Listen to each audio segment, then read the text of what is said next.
Hi guys, I just wanted to hop on here and talk all about book talk, of course. It was yesterday. I had, of course, before I went for my eye scan in Accrington. Um, I went to the Blackburn Library to give back some old library books and kind of get some new ones. I'm gonna do a haul of a library haul what I've got yesterday. But one thing, the other three books are kind of non-fiction, but I think the non-fiction books were just not just for research, for my own personal curious interest in research, but also I feel like everyone should be reading it, and I'll show you that in another video. But first, let me do about this fiction book. So I was in the A section, and if you guys are a fan of Celia Ahern, then you know of all of her other books, probably if you're a fan of this author, Celia Ahern. But I came across the A section, and I was looking at Jane Austen, Margaret Atwood, and then and Dolly Alden, and then I was like looking at this book, and it just took me out. Like the title Freckles took me out, and I took it out of the bookshelf and I read it, and it says 5 people, 5 chances, 1 woman's search for happiness. Allegra's bird's arms are scattered with Freckles, a gift from her beloved father, but despite her nickname, Freckles has never been able to join all the dots. So when a stranger tells her that everyone is the average of 5 people they spend the most time with, it opens up something deep inside. The trouble is, Freckles doesn't know if she has 5 people, and if not, what does that say about her? She left her unconventional father and her friends behind for a bold new life in Dublin.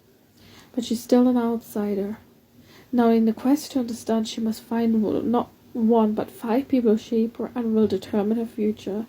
Told in Allegra's weird original voice, moving from modern Dublin to fierce Atlantic coast, this unforgettable story of human connection, of friendship, and growing into your own skin. Now, I love this. I know I heard a lot. The first books I've seen on Book Talk were from Sarah J. Maas, and I love Sarah J. Maas books, but she writes kind of like more fantasy romance. But I love books like these that are written about real life experience, human connection, friendship, love, and what's this again? And like Freckles, Celia Ahern has written, is about fitting in and about fitting in your own skin. And I love how it says on the top, underneath her skin, she just wants to fit in. Now, when I saw this title, I'm not gonna lie, but I thought about my favorite fashion designer, because it is mentioned that she used to be this, still is, or I mean, sadly she passed away in 1997, but she was this blonde, beautiful person with freckles, and I could imagine, like her freckles on her skin. I mean, she wears a lot of makeup, especially when she was an actress. She wears a lot of makeup, and she was a beauty queen. But she used up these freckles. They described her as freckles, and that's why when I saw this title Freckles, it just, I just had that. It just clicked, and I thought about her. And reading this book, not only have I imagined Dale as Allegra Bird, but I've just, this is why I find these books so good with no pictures, because you can imagine the characters or yourself. Not only have I imagined my favorite fashion designer as Allegra Bird, but it's also it actually fits her. Like, if my favorite fashion designer was still alive, and I imagine I could have that time to get to know her, befriend her, learn from her by learning from my maybe she could kind of become my mentor, and I could kind of recommend this book, or I'm reading this book in front of her, or reading with her, and she might think about Allegra Bird in her kind of point of view. And I haven't only, when I've read about Allegra Bird,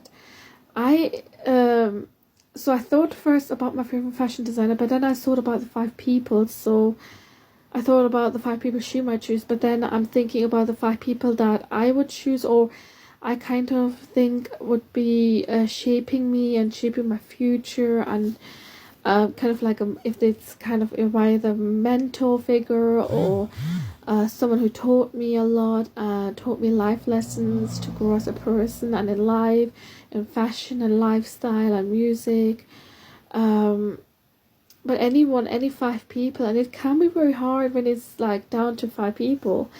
And again, like the title underneath the skin, well, not the title, but the kind of blurb on here underneath the skin, she just wants to fit in. I know my favorite fashion designer kind of wanted to try and fit in into the aristocratic family in whom she married a handsome lord, and you know, they were a love match, as both families said. Again, when I first came to England, my father tried and tried for me to go into like an Islamic school, because he thought I should be, you know, going to these Islamic schools that he in. Then I went to a normal school, like mixed school with both boys and girls. And I tried fitting in, but I got bullied there, and it kind of like took me down and insecure about my body and everything. And then at age 11, I first started a real mosque, like going to a real mosque and after school, around 5 p.m. 2.5 hours. Comment down below if you're a Muslim, and comment down below where you are, and is it okay for children to go to mosque for 2.5 hours, like from 5 p.m. to 7:30 p.m. That is kind of long. I didn't even have that much attention span for 2.5 hours. So comment down below if that's not normal, but like what area kind of live on, if these mosques do 2.5 hours for children.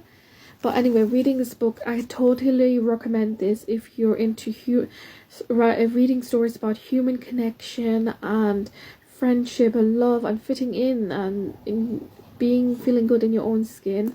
I not only thought about my favorite fashion designer, but that's how I kind of connected with my favorite fashion designer, because she struggled to fit in, and that's where I can also have that relatable, like, relational depth with her.